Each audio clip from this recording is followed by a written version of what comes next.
Hello and welcome to another volume of the TA Speakers Management Inspire Excellence Speaker Series. Today we will be talking about a very exciting topic, navigating the future with confidence and embracing change. I'm excited. I don't know about you.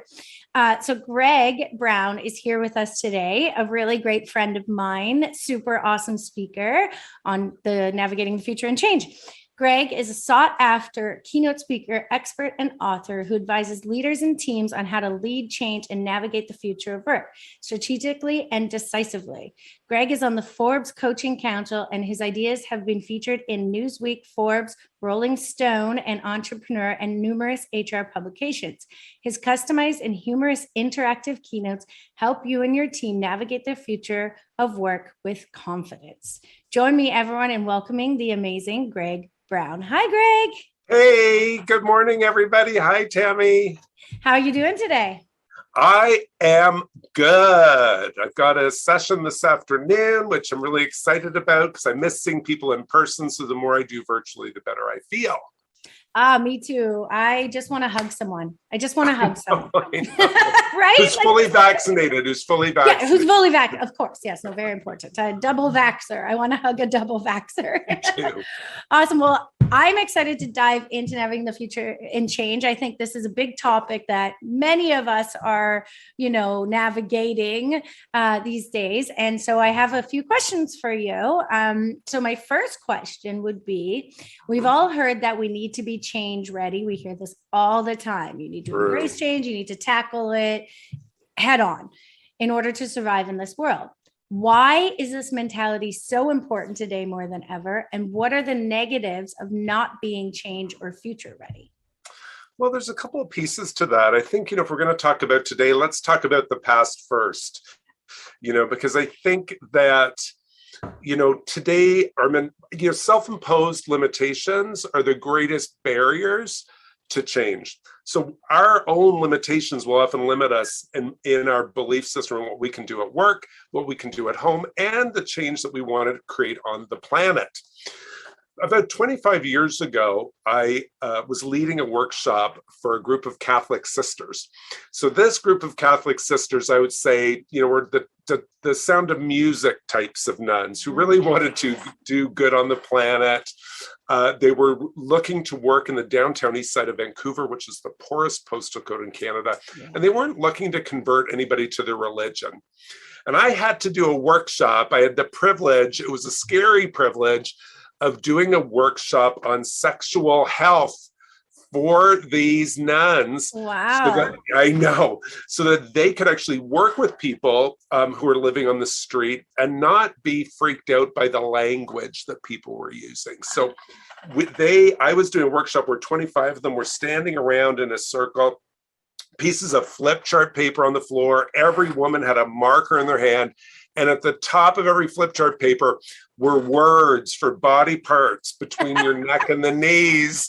You can imagine what those are and all the practices that go along with all those things between there. And they had to write down all the street language that they had heard in their life about these words. So I can't even imagine doing that at work. Can you, Tammy? I'd just be like, whoa.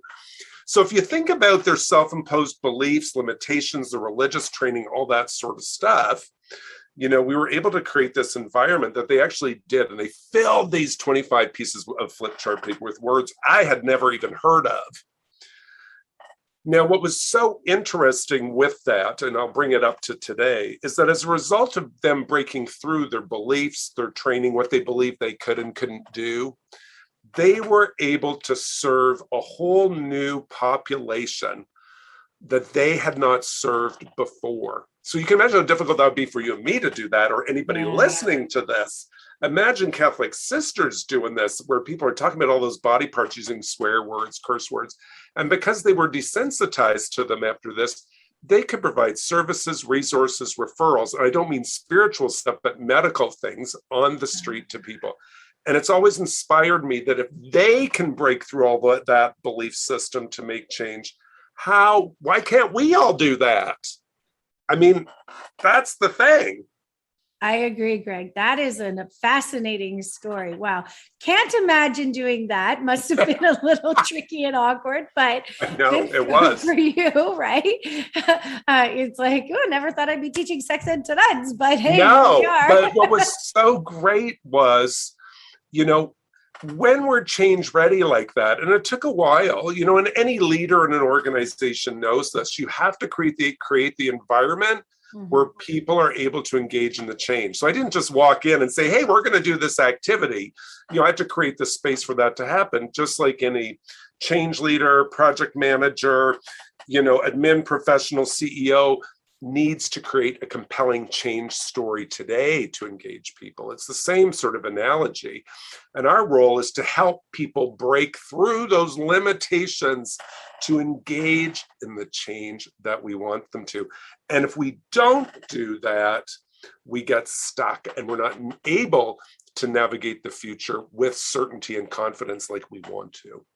I love that, because like with those nuns, they were able to essentially identify with a group they would never think they could identify with before, simply by changing their mindset about their belief system and then embracing that. And then therefore they were able to help people more and move forward into the future that way. So I think that's such a great story. It's an interesting, fascinating story. And I think that's a perfect example of why we need to be change ready and what being change ready can create for us, right? So absolutely. We can do, I believe in all the work I've done over the years that we are way more change ready than we think. I've talked to thousands of people around the world speaking in the last year and a half virtually. And I can tell you, if you told us a year and a half later that we would be here today, I'm like, I don't know how I would do that. and I can tell you, most people on the planet said the same thing who I've spoken with. People that had lived, I've spoken with big organizations. Sometimes I have people in my sessions who have lived through a civil war. So this pandemic's nothing to them, when you look at perspective, right? But for the rest of us who haven't had that, this has been, here we are a year and a half later, and we're here and we made it. And I don't say that to diminish, the people that have died or the people that have had ill health or lost their jobs. I know all of that's going on. And yet, most of us are like, I can't believe we're here. So we are more change ready than we think. I agree. I couldn't agree with that more. So thank you so much. That was a great example. I love it. My next question will feed into that a bit. It's what are the key components and qualities you outlined through your work that allow an organization or individuals to be change ready? So we talked about in the first one about the nuns. So maybe open-mindedness is one of them. Yeah, I think there's Rumi has a great quote. He's a 12th century Sufi mystic and poet, and he says this: out beyond ideas of wrongdoing and right doing, there is a field. I'll meet you there. And the trick is for all of us, when we're trying to engage people, in our change initiatives, whether it's, putting a process in place at work or a larger scale business transformation, we need to get into the heads of the people that we are working with and figure out what are their issues and what do they need to be, do, know, or have to engage in this. Not what do I need to tell them, because I have my mandate, yes, and you have yours. Yet, what do I need to tell them that they are going to say yes? How do I get into their heads to find out what they need to know? Then I can blend my mandate with theirs to create that compelling change story. So I think that that's a very key important part, like you mentioned. The other piece, when I look at my work, I really believe, the budgets, the frameworks, the plans are very important. Yet one thing I know personally, and what every single piece of leadership research I've ever read and studied in my work has said this, is that those are all important, yes, but it's your day-to-day interactions with others that will make or break the success that you have. So I find I can teach anyone, well, mostly anyone, to do a project plan, a change management plan, a strategic plan. I've done all that. It's much harder for me and much harder for you and anybody else to learn how to lead that team through uncertainty to navigate change. That's the hard stuff. People call it the soft skills. I'm like, that's not the soft stuff. That's the hard stuff. That's the interpersonal stuff. Nobody leaves their job because their boss can't do a budget. Right. People leave their roles if they're not just going to something better, but people leave their roles because of the interpersonal issues that happen in the workplace. And so my work really, focuses not just on the psychology of it, because that's my background, but the grounding change in our physiology and in the brain science. Because yes, it's psychology and it is our physiology. Our brain guides us. So most of us don't use our brain to our advantage. And I like to teach people how to use it to their advantage, not with lofty ideas and woo-woo stuff, but with practical strategies that they can use as soon as they leave our session. Oh, that's so good, Greg. So anybody can do the work, like, like you said, the budgets and the change plan, like, okay, rah, we have a change plan, but it's about implementing it. And so the qualities of that mindset of being able to influence people in a positive way and guide them through something that's uncomfortable, you would say is most important in order to be change ready. I love that. Isn't everything kind of your mindset? Like, that's what I'm learning these days. Yeah. Everything is about your perspective and the way you look at something. Well, and that's not your mindset is actually a collection of neurons in the prefrontal cortex of your brain, and it interacts with a bunch of other parts of your brain to make things happen. Our growth mindset, some of Dr. Carol Dweck's work focuses on growth mindset and that higher executive functioning that resides here. So, and don't forget, your brain is also what controls your body. Right. It has all that subconscious stuff that keeps your heart ticking away, your lungs breathing, all those other pieces. Then it has a more conscious work around what we talk, what we say, how we act.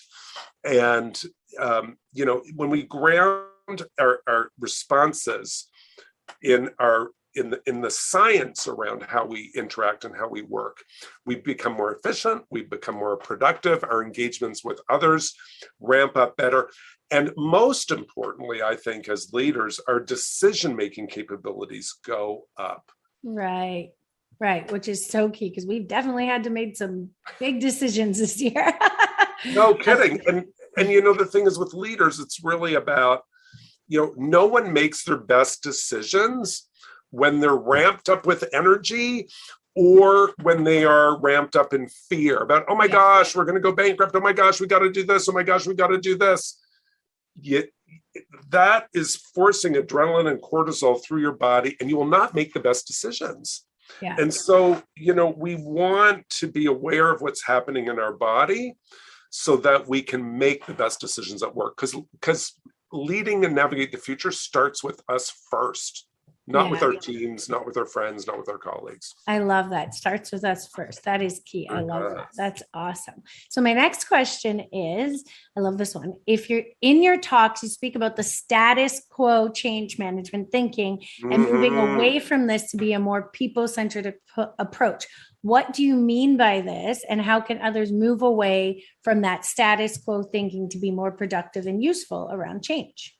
Yeah, that question goes deeper into what we were talking about in terms of, I'll often work with people, I have a project management background as well as change. And, I'll often work with people who are like, okay, we're going to do this. We need to figure out what the budget is, the schedule, the time. Let's put the plan in place. Let's assign some resources. Let's manage it. And, let's evaluate it to make sure we do what we were supposed to do. Yes, you need to do that. And the status change management thinking, I also believe ties into, marketing commercials that you see on TV, and I sort of blame television advertisements for this. And I've heard this probably at every session I've ever done over the last 25 years, whether it's a large scale keynote with a number of thousands of people or a virtual session with thousands or a little workshop with 10 people. The number one status quo change management piece is this.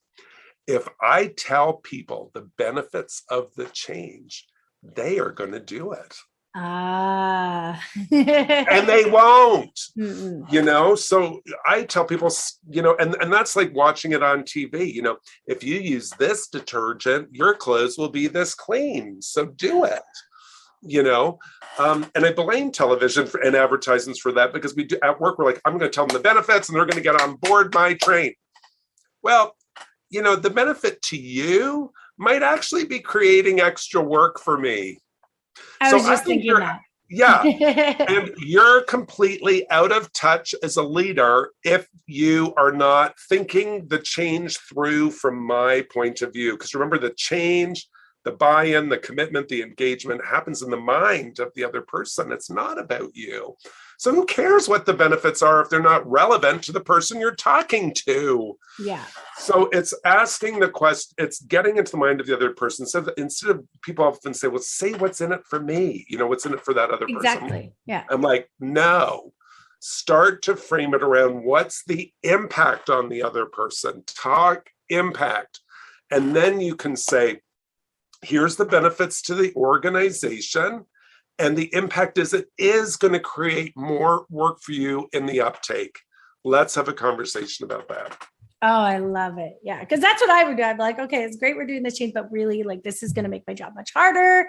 Like, yeah, like, I'm just going to be like really uncertain about it. Nobody likes it. Like, we don't like to change where, it's a whole, I think that whole fight and flight response, right? Like, we're always want to be in a safe space and protect ourselves. So immediately, if there's something that threatens that, we go, so like, I can see how the psychological aspect really comes into play there, because you have to manage that human emotional element. And I agree, human emotion is much more challenging to manage. Yeah. And let me tie in the physiology to that. So yes, and the physiology is, when you have that fight or flight, and most people have probably heard about that amygdala response, and it's a little more complex than that. But what happens is, when you detect that threat, whether it's your boss coming at you going, where did you get this from? What does that look like? Where did you base those answers from? Where's your budget looking on this? And you're like, you get a little stuttery.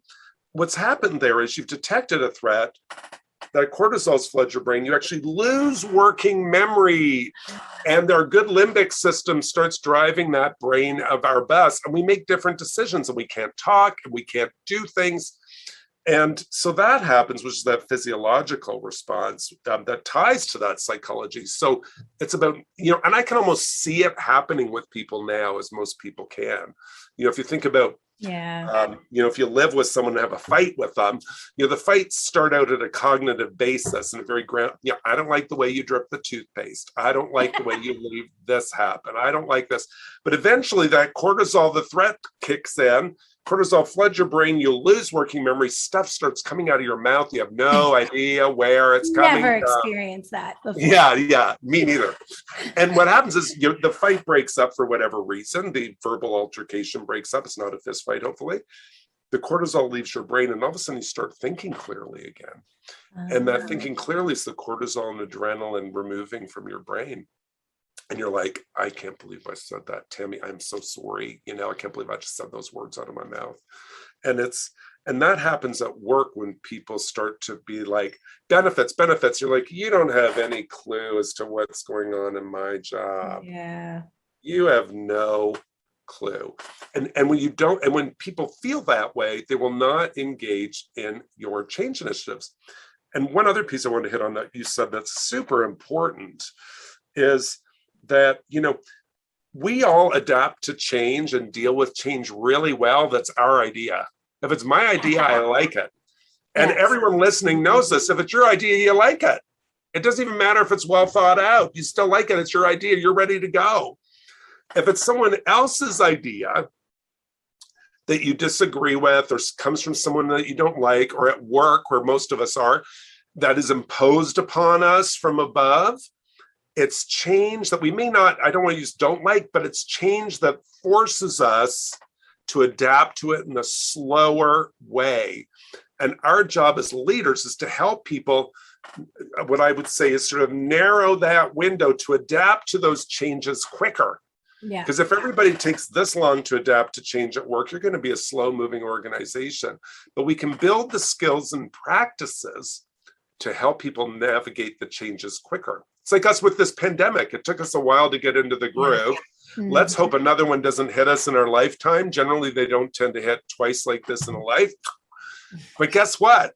If another one comes along, we're going to be even better at handling it than this one. Because why? We built the change muscles to do it.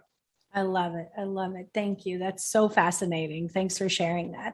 And definitely a lot. I think people can relate to. All of the fights with my fiance were flashing through my head as you were talking about that. I'm like, oh yeah, that makes sense. Yeah. No, and you've hit a good point, which is, all of this stuff that we talk about work-wise applies to our home life. Yeah. And the thing is, I always tell people I'm my best self at work, but when I go home, that other stuff comes out, that what I have what I call a little inner demon that can sometimes go and it's very much, I can feel that heat. When you feel the heat rising in your body in a fight, that's that cortisol, adrenaline. Your kidneys are releasing glucose. There's all this stuff.